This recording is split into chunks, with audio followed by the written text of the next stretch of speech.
তো বন্ধুরা আজকে সকালে উঠেই চলে গেলাম ডিউটিতে। আজকে কোম্পানিতে আমাদের প্রচুর কাম আছে। কোম্পানিতে কাম কাজ করে রুমে চলে আসি। রুমে এসে প্রথমে আগে স্নান করে বেরিয়ে পড়লাম মার্কেটে রোজগারের মতো সবজি বাজার করে রুমে চলে আসি। অনেকদিন পর অর্ডার দিয়েছিলাম, তো আজকে এখন চলে এসেছে।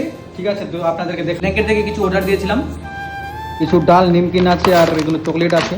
ঠিক আছে, তো এইগুলোই হয়। ডিউটি থেকে এসে আজকে কিছু ব্ল্যাঙ্কেটে অর্ডার দিয়েছিলাম, কারণ ডেলি মার্কেটে যেতে ইচ্ছে করছিল না, কারণ দূর থেকে ডিউটি করে ফিরে আসতে আসতে একদম ক্লান্ত হয়ে পড়ি। তাছাড়া আজকে তেমন কিছু কিনিনি, শুধু ফুলকপি এনেছিলাম। সত্যি বলতে প্রতিদিন মার্কেটে গিয়ে সবজি আনাটা একদমই ভালো লাগছিল না। যারা আমাদের মতো প্রদেশে থাকো তারা তো অবশ্যই এই কষ্টটা বুঝতে পারো, কারণ ডিউটি করে আবার মার্কেটে গিয়ে যে কতটা কঠিন হয়ে যায় সেটা আমরাই জানি। তাছাড়া এই গুরগাঁও হরিয়ানাতে দিন দিন সবজির দাম এত বেড়ে গেছে, মনে হচ্ছে শুধু আলু সিদ্ধ ভাত খেতে হবে। তাছাড়া আজকে আমি একটা আলু কপি দিয়ে মিক্স সবজি বানাচ্ছি, আর পেঁয়াজ রসুন গুলো ভালো করে কেটে নিলাম। কেটে নিয়ে প্রথমে আগে কড়াইটা বসিয়ে দিলাম। তাছাড়া আমি সেই রকম রান্না করতে পারি না, কিন্তু নিজের মতো রান্না করি, তা আমাদেরকে খেতে ঠিকই লাগে। আর একটা কথা বন্ধুরা, ইউটিউবে প্রতিদিন কন্টেন্ট ছাড়াটা যে কতটা কঠিন হয় এখন ধীরে ধীরে বুঝতে পারছি। তোমাদের আজকের ব্লগটা এখানেই শেষ করছি, দেখা হবে পরের ব্লগে। সবাই ভালো থেকো, সুস্থ থাকো, আর যারা প্রদেশে আছো তোমাদের জন্য অনেক অনেক ভালোবাসা, আর চ্যানেলটাকে সাবস্ক্রাইব করে পাশে থেকো।